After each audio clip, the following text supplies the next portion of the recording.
Hello friends, welcome to my channel याराज world. आज आम जाना होममेड बेबी उपतन आम किपरि बनैबा घरे। प्रथम मु जो उपतन बनई तार इंग्रेडिएंट्स गुड़ाक मुझे सब कहीदे।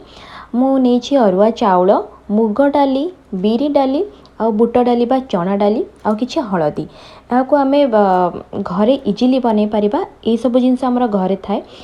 सबू इंग्रेडिएंट्स को आम समान परिमाण नेबा आ ताको ग्राइंड करदेबा, पूरा पॉलिश करदेबा। देखंतु मु वर्तमान एबे ग्राइंड कर देइछि। ग्राइंड कला परे ई पाउडर उपतन पाउडर ए टाइप रा हमर देखा जिवो। ठीक अछि। आको आम डेली छुआ मानक गाधेला बेले लगे पारिबा। नॉर्मल आपण क्षीर रे लगे पारिबे। नॉर्मल छुआ मानक तांकर लिक्विड रे गाधेला परे, लिक्विड वाश कर साला परे नॉर्मल टिके पानी मिसई भी आम नॉर्मल पिलानक बॉडी रे लगे पारिबा। देन खाली पानी रे आम गाधे पारिबा।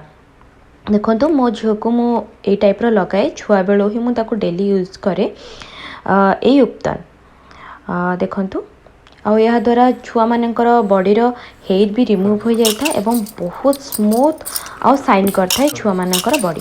देन मुझे सेकेंड उपतन विषय कहबी जोड़ा रहा फ्रेश सर बा मलाई कहती जोड़ा कि फ्रेश सर आनिबा किछि हलदी आ किछि बेसन। देखंतु मुबे किछि हलदी आ किछि बेसन से सर रे मु मिसौछि। एई टाइप रो कंसिस्टेंसी मोरेबा नॉर्मल, बहुत पानिया करबानी कि बहुत मोटा करबानी, नॉर्मल कंसिस्टेंसी रखिबा। देन गाधेबा पूर्वरु आमे छुआ मानक बॉडी रे लगेबा। देखंतु मो झियर बा जारार देह रे लगे मु देखौछि। छुआ माने तो लगेला बेले टिके हराना करंती, बट धीरे धीरे से मानकर हैबिट हो जाए।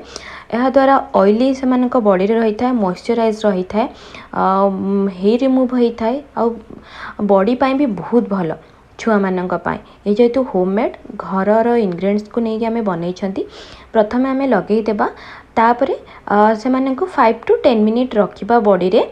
देखंतु धीरे धीरे लगेबे, कौन सी जोर नहीं। लगेला परे नॉर्मल आम उषुम पानी रे बा पिला मानको नॉर्मल से मानक लिक्विड वाश रे आम करी गाधे पारिबा।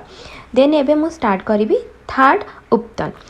मु फ्रेश लहुणी नेइछि, घर बनैबा फ्रेश लहुणी जोटा कि आम सर रखी रखी आम घी काढ़ी था।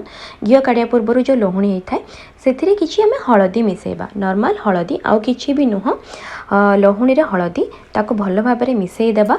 देन छुआ मानकर बॉडी रे लगेबा। स्लाइट खरा होउथिबो जेतेबेले, मु छुआ बेले सेटा बहुत यूज करूथिली। देन मो झियो को भी सेटा लगाउछि। फ्रेश लहुणी आ हलदी देखंतु एतिकी कंसिस्टेंसी रहिबो तार पेस्टटा, उपतन पेस्ट। धीरे धीरे मुहरे बॉडी रे लगेबे।